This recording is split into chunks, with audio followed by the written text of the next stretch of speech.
Welcome back, boys. Welcome, everyone, to another guest on our lovely little podcast. After this has been booked in for quite a while, we've had certain cancellations and things like that, but now we've got her. She's here and she's ready to party. So we've got Stacey Smith, who is the proud owner of Smith's Business Support.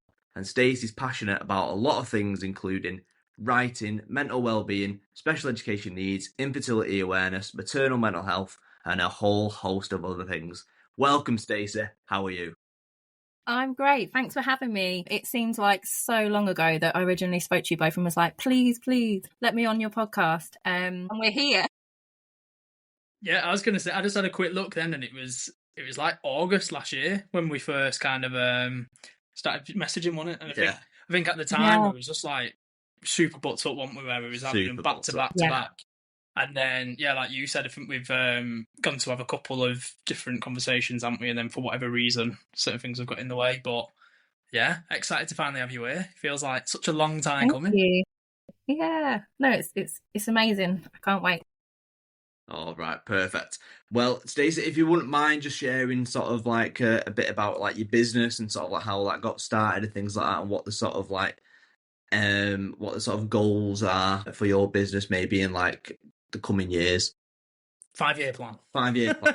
No, oh no, the 5-year no, you don't have plan. To do that. Too much happens in my personal life. No. So I think the same as anybody, starting your own business is the freedom. I know we'll touch on it a bit later, but obviously I am a SEN parent, so I have an autistic child. I'm also registered as disabled as well. With some of my conditions, you can imagine that I have to have quite a few sick days from my corporate role, but it doesn't necessarily mean that, I can't help my clients. I absolutely love content creation, wellbeing talks like this one. I tend to do that an awful lot. I love the branding and generally just getting to know different business owners and helping them through different aspects of their business. So obviously I work in HR in a corporate sort of role. So I take aspects of that as well. And I use that to help people no matter what size their business, really. Nice. That sounds like a bit of a jack of all trades kind of situation. Like got your fingers in a lot of pies. Master of none. No, it's not true. Yeah. I like to be busy. Yeah, you sound like me. I know, yeah. I've always been a bit like that in terms of like you said then, there's so many different things that you kind of got on your radar. And obviously, like you said, you're working in HR, but then you've also got that interest for, like you said, a bit of branding, digital marketing, and all them kind of bits. It's just, I'm the exact same. I just love just doing shitloads of different things. And I'm always always got that kind of mindset of you're never too old to kind of push yourself and learn new things. Let me tell you, I have. I've done teaching, I've done retail, I've done hospitality. I was a nurse on a stroke ward. Yeah, I've done everything, and I always say that to people. It's never too late to start something new. So no, I agree with you there. Bloody hell, your CV must be about 18 pages long. You know what? I'm not even joking. It is because when you add all your training on there as well. Love to show off a bit of training. Yeah. That's 7 pages long, just the training. It's terrible. No, that's cool. What so about your business then, sorry, because I think we first come across it on Instagram, and it's business support and stuff like that. So what kind of general stuff? So basically, anything that most business owners find tedious as hell, admin, all of that kind of stuff, I love. I don't know if it's the structure of it, the paperwork. People always take the piss out of me, but I find it really therapeutic, dealing with paperwork and not so much numbers, I must say. I was just about to say, do you love a spreadsheet? Oh, I do love a spreadsheet though, yeah, I do. And a list. But numbers I'm not great with, but I do, spreadsheet. Now you're talking. Getting them all revved up here. Oh, no. Now we're talking, boys. Let me put that camera on. Sorry. That's moving on. No, this is actually the first time we've done a podcast with a camera off, isn't it? Oh, yeah? You are the first one. You are the first one, yeah. I like to break them off. No, it's fine. Well, to be fair, I tell a lie. I think the first couple of podcasts we did, we weren't advanced enough, was we, to No. know how to do it. And I've told this story lots of times, but you've probably not heard it. Our first ever like guest we had on a podcast, we didn't know how to like do anything. Like we did thought like Google Meets or Zoom, and then we ended up because the internet connection was like really bad when we did a Zoom or whatever. So we ended up ringing them and putting it on loudspeaker and then hitting record. Doing that with the phone while he was talking to like get it near the microphone. And it was honestly, it was the muffliest phone call in the world. Like, Aww. like the recording when you listen to it back, it sounds like he's on a fucking walkie-talkie. Yeah. From like the 1930s. World War II has got better audio equipment than fucking we had on that first guest one. Yeah, but look at you now. It's true. We're all fresh face now. HD ring lights coming out of our ass. The lot. No, I know. It's crazy. Right, Stacey, let's get into some good shit now that you're very passionate about. You're passionate about a lot of things, which is really nice to sort of see. But I do want to speak about our philosopher friend, small time guy, Aristotle. Oh, yeah. The guy from One Direction. Don't, because I thought you said that, so I go, fucking course not. I read you. Bit of banter. I read you like a book. So, yeah, and I wanted to speak about Aristotle because obviously he's one of the sort of like ancient Greek philosophers who sort of, what's the word where you like pilot something, where you're like... Invent? Nah, not invent, but pioneer. Yeah. I was one of the pioneers of embryology, and I wondered if you could tell us, one, what's your sort of like fascination with Aristotle? I mean, there's loads, but people can take certain aspects of his work and sort of attach themselves to it, so I want to figure out what yours is. And then what the whole embryology thing is and why it's so sort of close to yourself. Of course. So I think it's the one thing it's connected. For me, it was about like the embryology side. Obviously, he was an incredible man, but yeah, the embryology side. So I had struggled for a really long time with fertility. I've always been fascinated by science, but not ever as much as when we did IVF. And I just found that really incredible that someone all that time ago had come up with something that can benefit people like little old me now. And I think actually there's just been a woman that's just had a whole uterus transplant and has given birth to a baby. It's like the first like uterus transplant, and she's just given birth to a baby, and I'm just like, what? That's incredible. But yeah, I think it's more the embryology side. Obviously we've had 3 rounds of IVF, and it's not until you go through IVF that you really get to understand what embryology is, how incredible it is, how like amazing the embryologists and the scientists are. And yeah, I think wasn't just the sort of like meticulous nature of it, and then like how something that sort of can combine and then a child can come of science pretty much. Absolutely. And I know it freaks some people out. It is freaky, I know, to have like your baby growing in a dish somewhere. In a petri dish. It is incredible. I mean, we've got 3 embryos in storage, so obviously you can have them frozen. They have to be a certain grade, and we only got those type grades in the third round. It's so complex, I'm not gonna lie. So yeah, I think the whole thing is just pretty mind-blowing. And we've still got pictures of like my now 4.5-year-old as an embryo. Wow. Which is amazing, because like not many people can say that they've got that. But yeah, it's incredible. I was gonna say that is mad, because I don't know too much about like all that kind of stuff. So to someone like me who doesn't know too much about it, and this is probably going to sound really stupid here, and I'm quite brave to actually ask this because I'm probably going to like a right knob after I do it. No. So embryo, like when I think of it, what comes to my mind is like a chicken egg, because that has an embryo in it, doesn't it? Is that right? Yeah. So, and that's essentially the same thing. Like it pretty much is. So it's a fertilized egg. Yeah, that's right. No, that's not stupid at all. That is actually a really good way of thinking about it. It isn't stupid. No, so I mean, just made me laugh. So is that, did they essentially extract the egg from the female and like partner it up with a sperm and then put it in like you said, kind of like a tub or whatever, and it starts to grow in the dish, and then did they then put it back in said female? Right, That's got it. it. See, I knew that's what it was. I weren't confident, and I didn't want to just sit here and nod my head and be like, "Yeah, I know all about fucking I hang up Aristotle." now. You know it. Harry Styles. No, but yeah, no, that is amazing. Like you said, I love all stuff like that. Got him. It is. No, you're right. You are right. That's exactly what it is. They take so you're given a shit ton of medication. Like, Yeah. that's the part you don't see, to get the ovaries ready to release eggs. And mine, in the third round of IVF, got so big that they were touching each other. So Wow. you got to remember, obviously, they're either side of like the pelvis, and it was known as kissing ovaries. And I was walking like, well, yeah, not really. What, as in like a sort of penguin, like Yeah, just shuffling? it's just painful. But they got over 30 eggs, 32 I think. And yeah, and then I actually did egg sharing every round. So someone got pregnant off my eggs every round of IVF we did. Oh my God. What, as in other females, like, obviously? Yeah. Wow. That must feel so good. Yeah, isn't it like a rewarded like thing that you have? Well, that's amazing. That. Well, I just try to look for the positives, and I think that as shit as like infertility is and the journey up to it, at least I could produce my own eggs, whereas women out there that can't. So at least, they've got that, which is nice.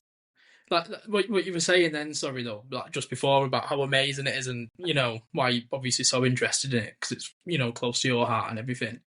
Yeah. I always think about stuff like this, like these kind of things that have been done years ago, and even now you think, how the hell did they discover that so long ago? Like, that's amazing. And I think like now, in the point where we are in life and stuff, with like AI becoming as powerful as it's becoming now, I just think like, what things are we going to kind of like discover, and through the power of AI? Because I can't remember who was speaking. It might have been my daughter the other day, and I think she asked about cancer. Yeah, it was. She asked me about cancer, and it's always obviously a bit of a difficult thing to have a conversation with a 8-year-old about. So just keep it a bit like, PG. Yeah, like not going too into detail and all stuff like that. And I was actually thinking to myself, like, I know obviously there's like tons of charities and research and all that kind of stuff going into it, and there's loads of like myths out there that people do know a cure, but it makes too much money and all stuff like that. And I was thinking, I don't know, like, I was thinking like, surely in the future, not too far away, like with like AI and stuff like that, and all these kind of, I don't know, do you know just the way it all works, and like these crazy formulas that it can spit out in seconds? And what always baffles me with cancer as well is, obviously we're all born with I don't know if this is the correct way of saying it, but cancerous cells or cells, aren't we? So it really baffles me that we can have things like embryology and IVF and all of this kind of stuff, and like uterus transplants and things like that, but we haven't got a cure for something that we're born with. And that's exactly what I always think, and I just think like, it's just crazy. It's insane. Yeah, but I just think like, surely this got to be something. Do you know, in the like, because you hear stuff every now and then. I think it's like certain animals can smell cancer on people. Like, I can't remember what it is, but I'm like, surely there'll be a thing not far away in the future. Do you know, like, even this is just coming off the top of my head, but even like your phones or something, everyone's got phones all the time. Maybe there's something on your phones that can detect it on you, and you maybe get like a notification or something. I don't know, but do you know the way it's going? And I just think like, surely, like you just said then, like, how can they do all that other amazing, insane stuff, and even fit like bionic fucking arms onto people, like they can control with nerves and stuff, but like you said, they can't cure cancer. But interestingly, I'm not saying it is or it isn't, but the IVF and all of that stuff, that's profitable for them. They're getting a lot of money from all of that. Like you were saying before about, is it like, would they just lose too much money? Or it's insane, and it's a minefield, isn't it? Like, you just you don't know where to go with it. But I think you're right with that. With how technology's going, who knows what's going to be around in like 5 years' time? Even it's quite scary, actually. No, it is. Do you use AI much, like in your kind of role? Because, like you said, it's kind of touching on that marketing side and stuff. You've not really dabbled in it much. No, do you know why? For me, because if a lot of the times, a lot of my clients come to me because they've used like ChatGPT PT, I think it is, or all the content stuff, and you can tell, and they're like, actually, I just want a human to just rework this, and because you can tell, I can anyway.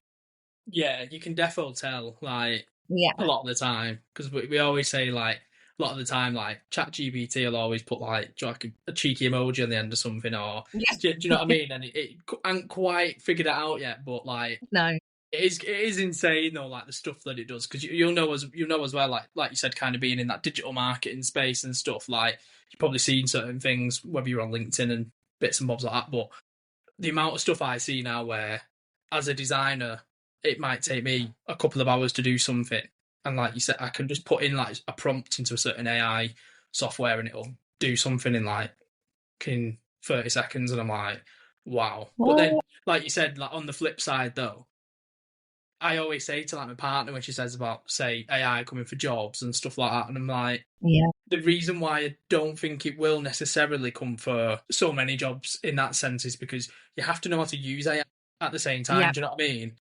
yeah, Because like you said, you're not going to get that human element. no. But yeah, anyway, absolute rabbit hole, And I think which as stems from that. well, Sorry. I think as well, when you speak to business owners, yes, they know about their business, but they haven't got the first clue how to write about it or how to do anything like that. Whereas that's why I enjoy like speaking to people and asking the right questions. You get the right information, kind of like you guys with your podcast, and you get the same, you know, you get the information up that you need. And I think that's where that touch comes in that AI can't do. Defo, because if you type into AI sometimes, like, for example, oh, this is my business and blah, blah, blah, like, give me, I don't know, like a logo, for example. Like, it'll never do what, do you know what I mean? It'll just churn out some shite from like the algorithm and stuff. But like you said, when you are doing like you said, then if you're doing like a bit of a brand discovery session and you want to get like in under the skin and get to know that person, like the ins and outs and, you know, little certain things. Like I did some bit of branding for one of our good friends, Robin, who's been on the podcast quite a few times, and she does all like generational cycles and trauma, all that kind of stuff. And she wanted me to do a logo for her, and that whole cliche thing, you know, when people are like, I want a logo, and it's like, that's not, do you know, like about the brand or whatever, and I'm like, a logo's not just a brand, like a logo's that's just the first thing you see of the brand. But like, do you know, trying to explain to people what a brand is, like, you know, like having a typeface and like font and colours, and colours have to mean something, and do you know what I mean? And then like what imagery you're going to use and all that, and then tone of voice and all that. And but anyway, she said that to me, and I was like, I probably could just churn you out a logo. I was like, because I feel like I actually really know a lot of her values and her personality and about a brand and everything like that. And he ended up doing something for her, like really quick, in about half a day or something like that. And she was like, oh my God, she was like, how have you done that? Like, you proper nailed that. It's so good what you did. Well, I was just like, just because I feel like I know you, and you know what I mean? And like you said, if you put that into AI, like make me a logo, it wouldn't have known certain things. Like, I use like a really kind of like fancy kind of font and stuff, because I see her as quite like a elegant, you know, like posh person and stuff like that. So like, you're having a posh font. If you put it into AI, it'd do that little Britain, wouldn't it? That computer says no. Like, it just, you think you want to throw your computer out the window. Honestly. What's it doing? So, Stacey, do you know, with the IVF and things like that, have you got multiple children, haven't you? No, so I've just got the one. Just one. Oh, right, okay. Sorry, I thought you had a couple, and I was going to ask if they were all done via that same method, but obviously just the one, and it was that method entirely. The other one was a chicken egg, mate. The other one was a chicken.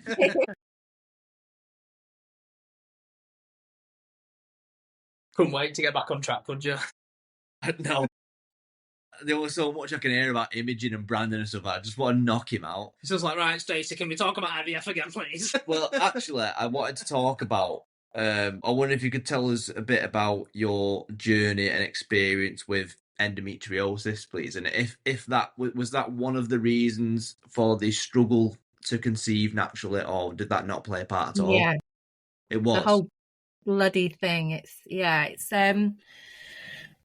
It's a shit disease. Not gonna lie. So I started my period very young, at 9 years old. And from as early as like 10, I had pain. and, you know, like really awful periods, heavy, painful. Had times where I couldn't stand up, couldn't sit down, couldn't lay down, every which way it hurt. And nobody listened. And then obviously years and years and years went by. We had things like I was at college and they didn't know what to do with me, and they had to like pay for a taxi to come and collect me to take me home. And I remember just standing in the back of the taxi the whole way home. And I think it was like 25 miles, just because you get, I'm just going to say it frankly, this awful shooting pain up your ass, like, is one of the things that you can get. And there is so many different things. And the doctors just wouldn't help. They just say it's normal, it's periods, you just got to Nothing worse, is there? Like you say, sorry to jump in, but when you know something's not right and you're in fucking horrible pain, and for someone to be like, oh, it's just normal, like, just, you know, ride it out or whatever. And then I actually went to obviously another doctor, and he had we moved a few times, and I had to educate one of them on what endometriosis was. And I only knew by, you know, when you're like desperate and you Google your symptoms, because I'd been dealing with this for so many years. And then we moved again and to a different county, and the doctor said to me, I don't know what you want me to do, you're not dying. Didn't want to do anything to help me. And at that point I felt really low, because then I felt like it was in my head, you know, I felt like it was my brain that was telling me there was parts of me that were hurting for all these years. So I actually managed to get a scan, and my endometriosis was that bad that it showed up on just a normal ultrasound, and it was quite extensive. So I remember, I think I've had 9 laparoscopy surgeries now. Laparoscopy, I can never say that word. Surgeries anyway. Where they go in and they just burn it off, because that's the only thing they can do. They can snip bits, burn bits, that's it. So there's nothing that will stop it from growing back. But unfortunately for me, so then it was a few years later and I went back and I said, things are still bad. There's no monitoring. So you'll have this surgery and then there's no like, right, we'll check up on you in like 6 months' time. Nothing like that. And it got so bad that I was then becoming incontinent, and they convinced me that it was all my bladder that was the issue. It wasn't endometriosis, it was my bladder. So they put Botox in my bladder and they put too much in. So my bladder was at risk of rupturing, and I had to self-catheterize for about 7-8 months, which then meant I got UTIs like weekly, which is grim. Obviously, I'm having to pay for all these catheterization like kits, and because obviously, you know, I pay for my prescriptions. Surely that's their fault though, because they fucked up by giving, do you know what I mean? By putting fucking Botox in your bladder. It's absolutely insane. Like and then even after all that, I don't understand how they didn't see it, but actually it was because the endometriosis is so bad in my pelvis that it was pushing against my bladder, which was obviously the reason, the pressure. Yeah. So by the time they actually did anything, my fallopian tubes were just no good. So I ended up having to have a partial hysterectomy in my 20s. So obviously the only way that I could conceive was to have IVF. And that was a real kick in the teeth, because obviously I've been going to them for years. I'm saying something's wrong. And then after that, I obviously was told that the NHS wouldn't fund the IVF. So another reason. So not only was I infertile because of the NHS, but now I've got to pay for my own treatment to have a baby. So yeah, it was pretty grim. But I must say as well, like even now, even after going through all of that and having IVF 3 times, I still have to fight my case, like with endometriosis. So I've even had burst cysts on my ovaries. I went to the doctors and said, this really hurts. I heard something pop. And the nurse said, I can't believe you've wasted my time for period pains. Okay. And I'm like, oh no, I've had my period since I was 9. This is not that. They reluctantly did a scan. 2 weeks later, they called me when I was at work and they said, you need to get to hospital now. They said, you have had a cyst that's ruptured. Obviously, it's probably about 4 weeks old. So I was at the point where I was nearly getting sepsis. So I remember being in hospital on my birthday because like with the old morphine shots. Because, I was like at the point where I was like going to get sepsis. And even in that waiting room, I shit you not, this nurse tried to tell me that my husband had cheated on me and that it was chlamydia. And it was a burst ovarian cyst. Yeah. So, of course, I'm sat there like, what? And a sister of the ward actually came and apologised, and she said, if we thought it was that, do you not think we'd have your husband in here too? Like, do you know what I mean? Like, she was like, I'll show you the scans, it's this. And I'm just like, what, why are they even in these jobs? It's ridiculous. That's absolutely wild. It seems like you've been in a fucking comedy sketch or something. Like, yeah. Honestly, that is my life. Yeah. Horrible that you had to go through that, and like, but even now, yeah, I was gonna say, you don't have to answer this, but like, surely you could put a fucking claim in if you've not somewhere down the line. For everything you've kind of had to go through and stuff. I'd be like, the amount of false information they've given you. Do you know what I mean? Like, that's ridiculous.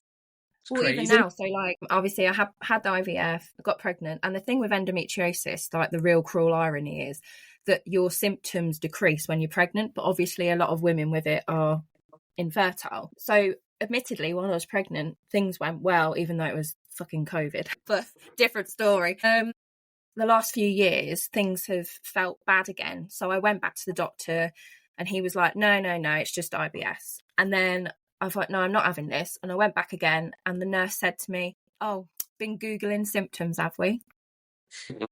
And I actually said, and I'm really sorry to anyone that listens that's a nurse, but I actually said to her, get the fuck on the computer and have a look at my notes now, because I was just like, no, this is too much. That is a joke. That's so bad. I can't believe and it's actually, like so I went for an MRI and it's actually, I'm still waiting surgery. So I've been waiting for nearly a year and my endometriosis is at stage 4. So it's like one of the worst stages you can have. And, you know, like they found out that my bladder is stuck to my pelvis. My uterus is stuck to one side of my abdominal wall, like my bladder, my ovaries, my uterus, abdominal wall is all covered in endometriosis, but I'm not severe enough. So I'm still on the waiting list. How's that not severe enough? Like, what would be severe enough that you're in a fucking box 6 feet under? I mean, coming out of your ears and shit like that. Yeah. That's ridiculous. I was going to say, I don't know whether like you've heard this before, but we had someone on, like Brian said before, called Andrea, who suffered with endometriosis. Proper shit then. That's terrible. And she did acupuncture a lot, and she said it really helped. Yeah, she's got her own acupuncture practice business. Yeah. Okay. But and she said that like loads of disclaimers into where she's not allowed to say that acupuncture helps No, it helped her. It helped with her. hers. Yeah, because I think I seen on Dragon's Den once. Someone had an acupuncture business, and they basically said it helped them, I think, cure the fucking cancer or something. I can't remember what they said. Something wild anyway. And then the episode got taken down because he was like, "You're not allowed to fucking claim that." Do you know that? You can't cure cancer, bro. But yeah, Andrea did say that hers helped because she said similar, didn't she? That she had a period when she was like very young, 8 or something or 9. Yeah. And then she had cancer twice as well, didn't she? Yeah, she was like when she was like 12 and 14. Yeah, she went through the absolute ringer. Yeah. Story and stress from from the way you're telling it, very similar like experiences with it, and being told it's nothing, being told it's this and stuff. And it is stressful. So now, I don't know if you guys know, but you can also get coexisting conditions. So I've now got fibromyalgia and something called FND. So they thought I had MS, and it's because I'd be sat at my desk working, go to get up and I can't feel my legs and I'm fall to the floor. And they've told me that it's basically from all these years of pain with endometriosis that my brain has now decided to like rewire itself in a way. So you'll have like tremors, like sometimes like I said, like you'll have like a period of like temporary paralysis and like leg drags behind you, and it's all because of these years of pain and stress that it causes. Obviously issues with work, because there are days where you physically can't get out of bed. So it's shit, and it sounds like a lot of people aren't like aware of it to sort of like diagnose it in the very first instances. Not saying that it could have been helped if it were diagnosed sooner or anything like that, but if maybe someone had listened to you at 9, 10, 11 going like, no, this isn't fucking right, then, you know, yours and Andrea's story may be somewhat different. Might have still gone down the struggle to conceive and stuff like that, but I mean, it might have been a bit better and not completely taken over your life essentially and dictated your life going in like a certain narrative just because of someone's lack of wanting to listen to that person. I mean, forgive me for saying this, but I did actually say to a gynecologist once, a male, stop mansplaining like my woman problem until you grow a uterus. Like, you won't understand, because he was the one that was like, nah, it's just IBS. And I'm like, you're a dick. Like, just look at all of this. Like, it's definitely fucking not. So it's infuriating. No, it is. And you know, if I'm stood in a queue now, and you won't believe how many times I'm at the doctor's or the hospital, and a girl is there crying because they're there with their partner and they're saying, I just don't understand why it hurts to have sex. Like, you know, they keep telling me that it's just my period. And I just like want to squeeze her and be like, go in there and don't take no for a fucking answer. Like, you know your body. I was actually going to ask something now that seems quite relevant to this, but probably a bit personal, but it's fine. Look, he's there thinking, hold on, what's going on? Have you got a uterus? I don't know whether it's linked or not, right? But some of the stuff that you're kind of mentioning, symptoms-wise, my partner, I'd say, experiences some of that discomfort, but I feel like hers developed through her contraception that she's on, like, because she's got the coil, and before she had the coil, like, her periods was never that bad, whereas now with the coil, for ages, whenever she has a period, she always says like they're horrendous and she's in agony, her back hurts, like, and it's not like a normal period, and then not to be too graphic as well, but like you said, like during sex and stuff, she says like it more hurts and stuff. Do you know what I mean? Again, I don't want to like such a child partner, bless her, but I'd definitely say to get it checked. Yeah, but like, I don't know whether it's because it's the coil though. It's definitely not your dick. I was waiting for that. But yeah, like, it's one of them, isn't it? Like you said, because you've had so many issues just in general getting seen, and like you said, so people are so quick to be like, oh, it's just a period, or do you know what I mean? And it's like, what if it's not? Do you know what I mean? And it's so hard to fucking get stuff like that figured out, innit? I think one good thing is that now social media is so big that, you know, like, it's being spoken about in Parliament, obviously, about how long the diagnosis takes. And I think that they're saying that they want to improve that. Obviously, waiting lists for operations and things is fucking disgusting, or to even be seen. And there are so many more people now coming out saying, actually, no, like, obviously periods are meant to be uncomfortable but not painful. And I see a TikTok the other day of like a dad who come on, and he was like asking people for help because he's sick of seeing his daughter in pain, and then he was just absolutely like blown away by how many people responded saying that they're in the same situation. So I think that is one good thing. They can't hide from it anymore. They know it's a thing. Like, there's too much research and evidence to suggest, you know, otherwise. But no, tell her to go in there and give them what for. Tell them it's not right. And it's not. Why should she live her life in pain or discomfort? Like, you know, sex isn't meant to be painful. It's meant to be enjoyable. Like, it's not fair. And the same as like the back pain and things, it shouldn't happen. I can't speak from the coil. Obviously, I've never had to use anything, so I don't know. Yeah, tell her, go to march in there. Definitely worth checking out, definitely. But yeah, like, probably a pretty good segue, to be fair, from fucking that kind of stuff into like you said about trying to get that diagnosis, and it's really hard.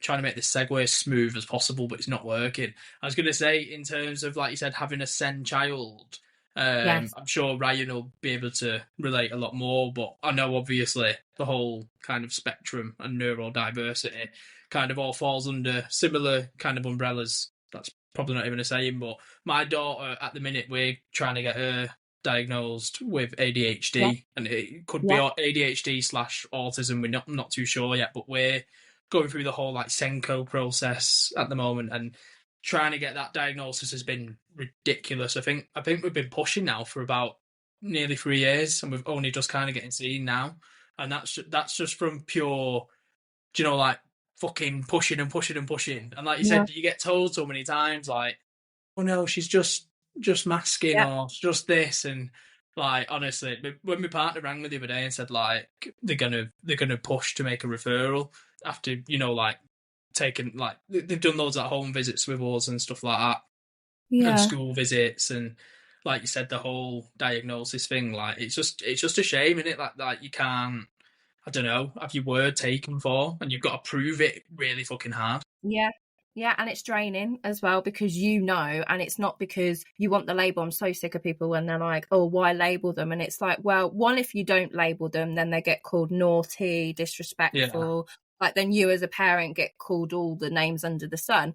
But also you need that label to get them the help that they need. And if that's going to set them up to have a shot at life, then fuck you and your opinions, because I don't really care. Like it's about that kid, isn't it? But it's so frustrating. I think we waited 90 weeks to see the paediatrician, but before that I literally called my doctor and I said, I think that he's autistic. And he told me, you're a silly little girl and you need to educate yourself on autism. I'm laughing because you're just like, what? But yes, that is exactly what doctors do you go to? I know, yeah. Where do you live? No. Why don't you just move, man? Just full of dick. You're still a little girl. No. You're just having a period. Yeah, I know, yeah. So when I got his official diagnosis, I marched in there and gave it to him personally. So yes. I'm stuck on that. So I used to obviously work with kids that are like my son, and so I picked up on things. My brother's autistic also. I picked up on a lot of sensory seeking behaviours. Yeah. A lot of people close to me would say, like, you're deflecting your brother's autism onto your child. There's nothing wrong with him. I was saying that I didn't say there was anything wrong with him. I don't see it as autism as anything wrong with him. He's differently abled, and I just want to get him the help.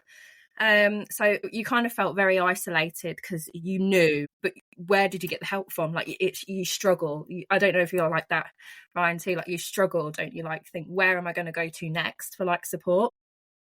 Yeah, we just got a booklet after we got diagnosed and essentially went like, welcome to autism. There you go. Yeah. See you later. Yeah.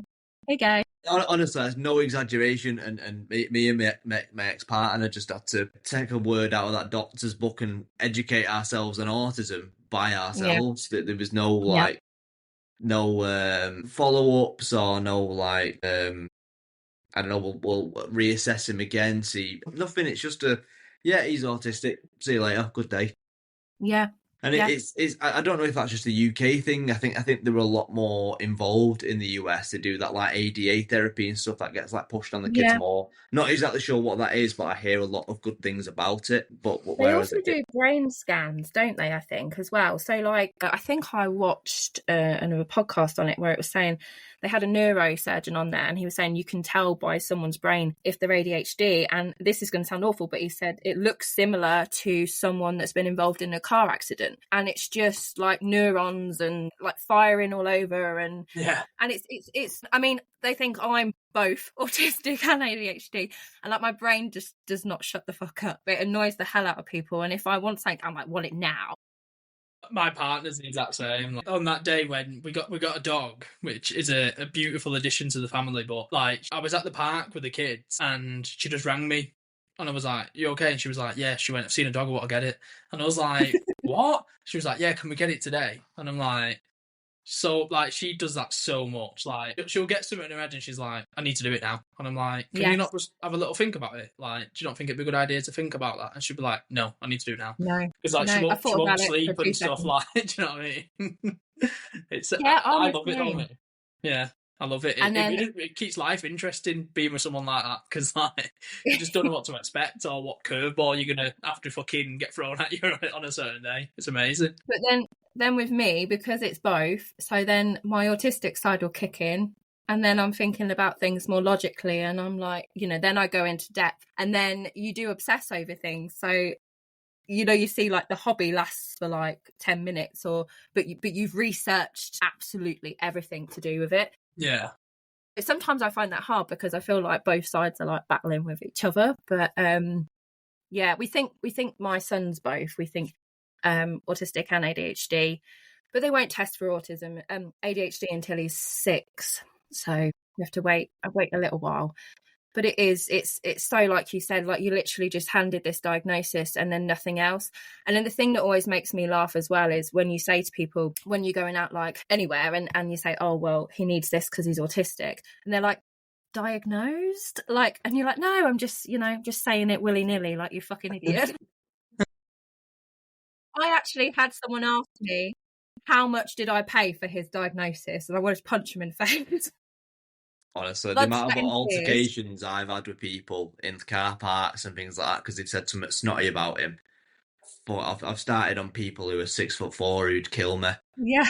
But because they've said something snarky about him, like you just change, don't you? You go into like fucking mama bear mode and it's like, I'll just kill you. I'll kill you. I don't care. I'll kill you if you say anything else about that kid. I'll kill you. And I don't think people other than like autistic people who are parents of autistic children that how much it gets. I think how much it upsets us that like you make a little comment about my child doing something, yet you've got a whole world to fucking view, and you choose that. You choose that to give your attention to. You fucking sad motherfucker. Yeah. And I think that's where the rage comes from. Do you know what I was just going to say on it then? Like, the really sad reality of it is that, like, a lot of the time, if you're not educated in, like, the whole autism space, it is invisible to someone who's, obviously in that space and don't know much about it. And like you said, they'll be so quick to make a negative comment. Like in the past with Rye's son, he went through like a stage of like tapping cars, just gently tapping them and stuff, and he's walking past them. And like you said, there's been times when he's tapped a car and like the owners have said something. And like the sad thing is, like I just said then, it's invisible, but at the same time, it's like, why are people even that fucking angry anyway? Where like do you know what I mean? Exactly. Like, at the end of the day, I just think like it's a kid. He's not harming anything. Like, do you know what I mean? Autism or not, like just fucking have a day off. Do you know what I mean? Like if a little kid was walking past my car tapping, I wouldn't start getting angry. I'd probably just be like, "Oh, you okay, mate?" And like, do you know what I mean? Like, I don't know. Just sad. And I always think as well, you always know which people have kind of lived in a bubble and they've never had anything awful go on in their life, and like great for them, or they can sail through life and just take their kids wherever they want and not have to worry about if there's a fence or something that's going to stop them from running into the road, or if there's going to be anything there that will trigger a meltdown or a sensory overload. And I don't know about you, Ryan, but Arthur gets so bloody strong when he's having a meltdown, and it's hard to maintain him. Bless him, he's so strong. Yeah, does he like thingy up? Like what's it called? Yeah. I don't know what it's called. When into a statue. No, they fucking lock up, and they're like they're like a block of ice, and you pick them up, and they're still in the same. But you just I don't know what, I think it's called locking up or something like that. But like. Yeah, strong as an ox when it happens. Like you say, like leaving the house, going to do a bit of shopping, or going like for maybe some food at a pub is so mundane for a lot of families out there. Whereas with like you, your husband, and your son, it's like a whole rigmarole to like, how we're going to do this. Is it going to be quiet? Are there going to be a lot of people there? Is he going to draw attention to himself? People going to say something? Is my husband going to have to fucking kill someone? Am I going to have to kill someone? And obviously that's exaggerated, but I think it's things that people take for granted, isn't it? Yeah, absolutely. Like, and I think you're right. Unless you are like a SEN parent, I don't think you'd get it, because I know so many. I've lost so many friends, and it is isolating because you can't have those in brackets normal play dates, because I don't know about your child, but mine doesn't always make the best play date because he just wants to do his own fucking thing. He's not even bothered if they're there or not. He's just happy doing his own thing. And sometimes that bothers other people. Yeah. And but at the end of the day, he's always going to come first. So I think if you were a good enough friend, you'd have stayed. So see you later. But it's hard. So like, I think you're really going to hate my area and the NHS, but I had to write an 11-page complaint to our local hospital because of discrimination when he had his tonsils taken out. It's like even professionals that should be trained in this type of thing are absolute dicks. It's just, like he had his tonsils taken out and I caught 4 members of staff slagging him off. And he was 3 at the time. And I just think... I'm sorry, slagging off a 3-year-old? What are they going to say? Look at him dribbling, little prick. Like, what? What?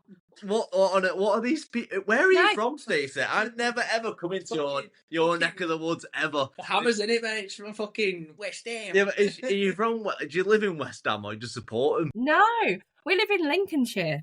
Well, Lincolnshire can get to fucking. I'm destroying it on every map that I've ever seen in my Yeah. life. I'm Do. never going. Just do. Fingers and shit. I'm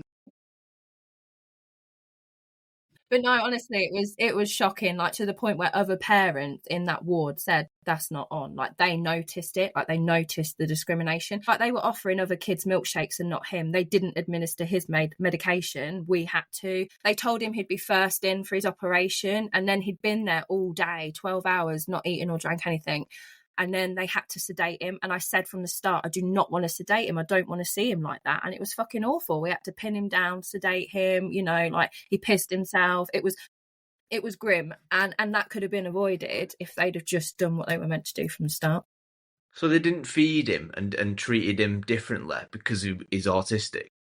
Yeah, she rolled her eyes at me. She basically, when we first got there, said, he's got a choice between this and this sandwich. And I said, so basically he's got a limited diet and it's down to sensory needs, isn't it? And he won't eat bread. So I said, we come prepared. We brought our own food, that type of thing. She tutted, she rolled her eyes and she was like, do you not even want to try? And I'm like, no, I know my child. Like he's not going to eat that. Do you know what? I'll try. Yeah. And then when we see that, so he wasn't eating or drinking, obviously he had this tonsillectomy, it was bloody sore. And then his first sort of like interest in anything was this milkshake on the side, but it was someone else's that they'd offered the kids. So I went to her and I said, can we get a milkshake? And she looked me up and down, tutted and went, no, the fridge is broken. I was like, what? Really? Honestly. Yeah. This is making me proper like angry and stuff. I think us parents of these beautiful children, I think we should get signs on our heads or something that is projected out of our heads and say, my kid's autistic and I need to do this. Yeah. You know, so like I think in traffic, my son hates it when I stop dead because he doesn't understand that we have to stop at red lights. So and he's non-verbal, so he'll just be in the back of the car like, fucking move. Yeah. Obviously, he's not saying that, but that's what I can hear him saying. He's like, fucking come on.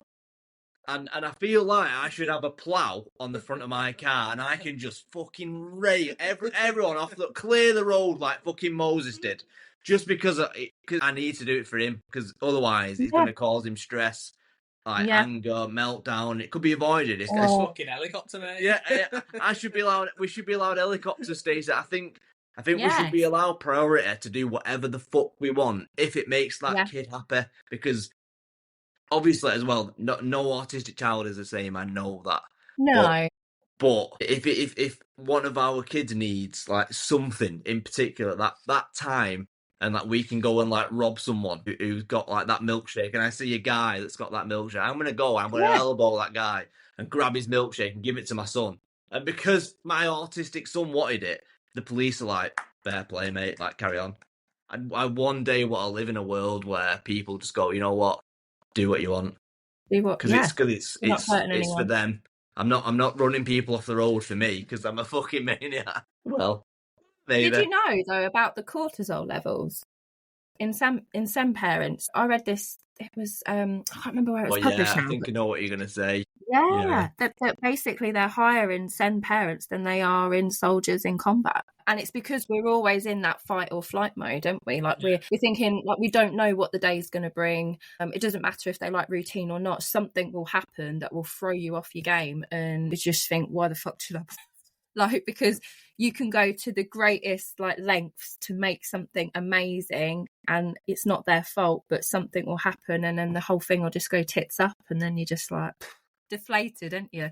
A lot of the time. Yeah. I always remember I drove to, I looked online, it was last year, they do pumpkin carving and tractor rides and all that. And this farm said that it was open online and I drove over an hour and a half to get there. He was revved up the whole time, tractors. That's all he kept saying. It was fucking closed.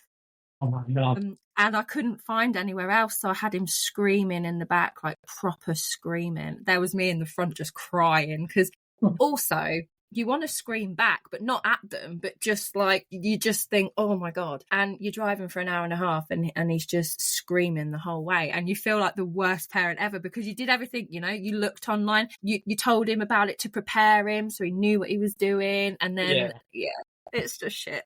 I genuinely think in that situation, you should have been able to open that place up yourself.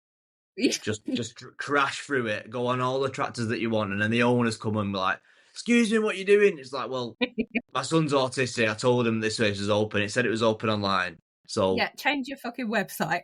Yeah. But we're going to be here for the next hour or two, just so you know, by the way, pal, yeah? So, because he needs to have a good time, this boy, because if not, it's going to ruin the next fucking week of my life, potentially. And then you drive past with a plough on the front of you. Yeah. Honestly, it's refreshing to sort of like speak about it on this level where that people will just never get these thought patterns that are going through our heads, Stacey. And it's they should be thankful that they don't fucking have to think about this stuff. You know what I mean? This is what I was saying to someone, and then like we were saying about social media before and how people only post the good and things like that. And I know so many people that they go to like a million different events for like bonfire night or, you know, for firework displays. And I think I can't even go to one. And that's not on him, but you do get an element of guilt because you feel like, one, they're missing out, but two, it's not safe because he'd just think nothing to putting his hand on a firework or putting his hand in fire. Like, you can't predict what he's going to do. Yeah. So, I mean, you come up with ways, don't you, like different ways to make it fun. And my husband always says, but he's never been, so he doesn't know what he's missing out on. But I think that's where social media can be a bit dangerous. Yeah. And it can be a bit dangerous that way because you do think, oh shit, I'm not doing enough with them. Yeah, it's hard. Farm places that you went to, like the pumpkin place, just out of curiosity. We're going to at him. Oh, no. Should we at him now? No. Should we at 'em? I was just going to say, because I'm just doing a little bit of research in the background. I go to one every year with my kids, and it's called Farmer Copley's, and it's like really, really good. Okay. And I've just looked, and it's about an hour. It says it's about an hour and 40 minutes away from you. If you're in Lincolnshire, did you say? Yeah, Lincolnshire is a big county, though. I was going to say I'm looking right on the cusp, right next to Nottingham, I think. So could be. That's okay. I'm going to write it down anyway. It's on it. Oh no, it's not. It's just done the centre, I think, like the centre of Lincolnshire. But West Ashby, Horncastle. Horncastle? That sounds fun. I know where that is. Woodhall Spa, Coningsby. I know where that is. Yeah, so around that way. But yeah, it's Farmer Copley's anyway, and it's in Farmer Copley's is in. Let's have a look. Not sponsored by Farmer Copley's, by the way. If you do hear this, Farmer Copley's, please reach out. It's in Pontefract, and it's, I don't know if you've ever heard of it, it's like Wakefield way, I think, so like past Leeds, like Yorkshire. We go to it every year though, and it's amazing. Like they've got like the biggest pumpkin picking patch. Yeah. P&L? Yeah. Biggest pumpkin picking patch. Potter. And it's just like the field goes on and on and on, and then they've got like a little fairground, and like they've got a little farm where there's like little nice produce and stuff. It's really cool, and you can book online as well. So rest assured, you know it's going to be open when you get there. And I think there's tractors too. Yeah. Oh, thank you. I'll make a note. Yeah, and I've also sent you Andrea's page as well about, do you know, the acupuncture? Yeah, she's awesome. Yeah, that would be really helpful. I have had acupuncture once for something else, but yeah, I've never thought about it for like endo. Yeah, I think she does it in the ears, doesn't she? Or does she do it everywhere? I thought it was like mainly in the ears she does it, doesn't she? I think she does. She gives you like an at-home kit to do your ear, because that's really good for like, I think that's really good for like mental health like side of things, doing acupuncture in the ear. I think so. She obviously listen to the pod from what she says about it, but no, I think acupuncture can be done at the actual area that is required. Yeah, but that'd probably be near like the abdomen or something for the endometriosis side of pain symptoms and stuff. Again, guessing, I have no idea. Well, but yeah, I don't know if Andrea said, but I didn't even realise until recently that endometriosis spreads through blood. So not to like another person, but in your body, in the same way that like autoimmune diseases and cancer does. No way. No way. I didn't Which know is that. why you can get it in your brain, you can get it in your heart, like pretty much any organ you can get it in. Bloody hell. Really scary. Yeah. But it's just bad period in your brain. That's all it is. It's just a period at the end of the day. Just Yeah. need to get over it, Stacey. Get on with it. You know. Well, I think I'm out of Yeah, tips anyway. Stacey, this has been an absolute blast. Unless you've got any parting messages or any shout outs that you want to do, like, feel free to do that now. Just if you're a woman, girl, having painful sex, heavy bleeding, like painful periods, it is not normal. Go to the doctors, get checked out. If they're arseholes, see someone else. Don't take no for an answer. Unfortunately, I learned the hard way and obviously lost a lot of my woman parts and became infertile. And it's a long, long road after that. So you know your body better than anybody else. Yeah, I don't go to NHS in Lincolnshire either. Yeah, That's everyone right, yeah. stay clear of Lincolnshire. It's an absolute cunt. But if you do, I've got you back. Yeah, so if we go anywhere, you're coming, like, you're first woman in, Stacey, and then we'll just be in the background like, hello! Oh, no, well, thank you very much for your time, Stacey. This has been really, really, really fun. I hope you don't mind us being a bit crass and swearing like troopers and stuff. We're just being pretty normal for us, isn't it? Yeah. Yeah, and like we were saying, as STEM parents, if you need any kind of anything that helps. So yeah, it's been good. Thank you. Yeah, no worries. Good to finally get you on and look at a little S symbol for an hour. I know, yeah, it's been a lovely S symbol. But yeah, looking forward to putting this out anyway. It's been a really nice conversation and we've both learned a lot, haven't we? So absolutely, yeah. Thank you for your time and enjoy your weekend. Enjoy your weekend, Stacey. Thank you. And you too. See you later. See you later. See ya, bye-bye. Bye.